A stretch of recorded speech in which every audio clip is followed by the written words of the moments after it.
Beginilah keadaan Masjid Baitur Rahman. Kejadian menyebabkan masjid dan kubah musnah sama sekali. Kesan kerosakan masih boleh dilihat di sekeliling masjid dan pihak berkuasa masih belum membersihkan lagi kesan runtuhan. Difahamkan terdapat lebih 30 mangsa yang lemas ketika kejadian. Kebanyakan mangsa baru saja menunaikan solat sunat masjid ketika itu. Gempa bumi dan tsunami yang melanda Sulawesi Tengah Jumaat lalu mengakibatkan berpuluh masjid di daerah ini mengalami kerosakan teruk, termasuk kebanyakannya tidak lagi boleh digunakan.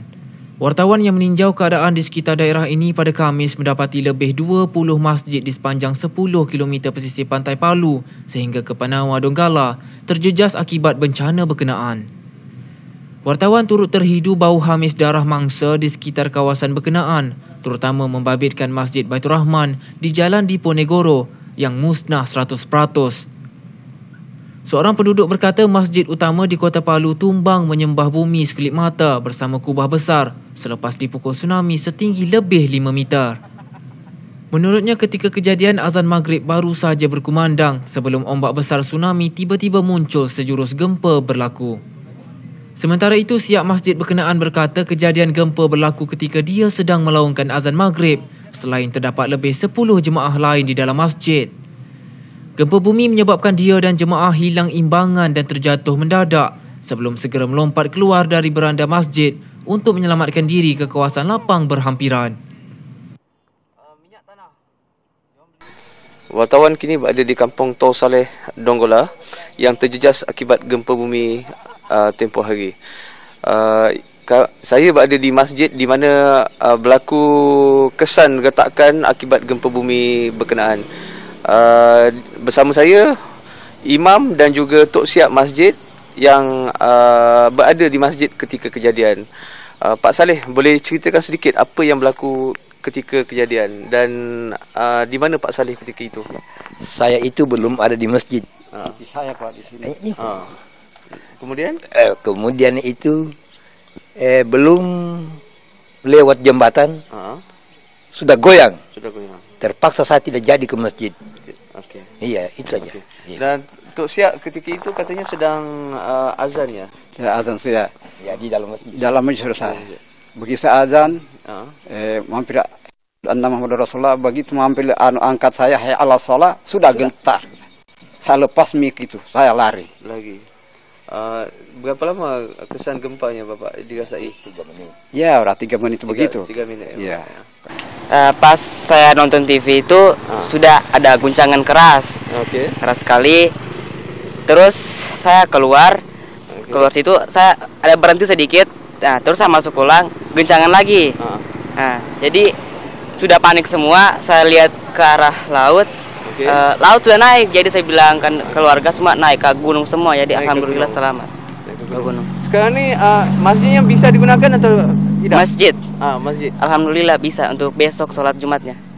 Untuk sholat Jumat. Sekolahnya ada sekolah di sini? Sekolah di sini tidak ada. Kalau SD, SMP ada, SMA. Di sini ramai enggak mangsa yang meninggal dunia? Untuk desa Loli Saluran ini 4 orang saja yang 4 orang yang meninggal dunia. Jadi yang 4 tu tak sempat untuk naik ke bukit? Tidak sempat. Waktu kejadian itu Pak, kan ada gempa dulu pertama jam 3.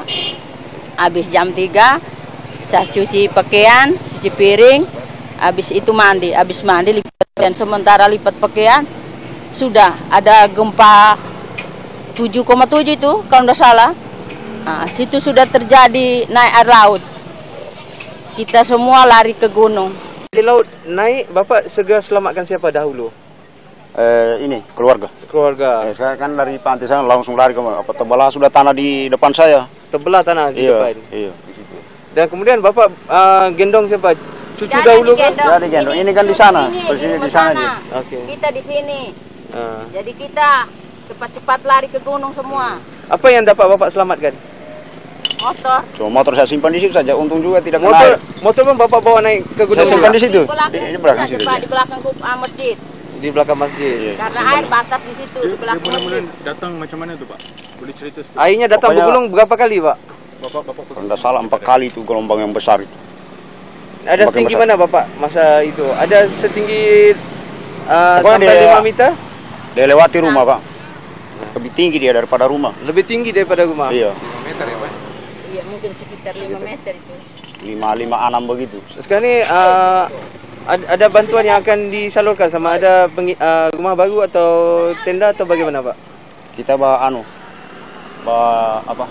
mengungsi di perusahaan.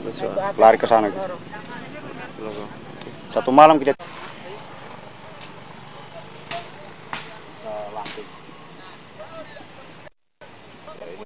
cucunya ya, anak sudah cewek dengan cowok.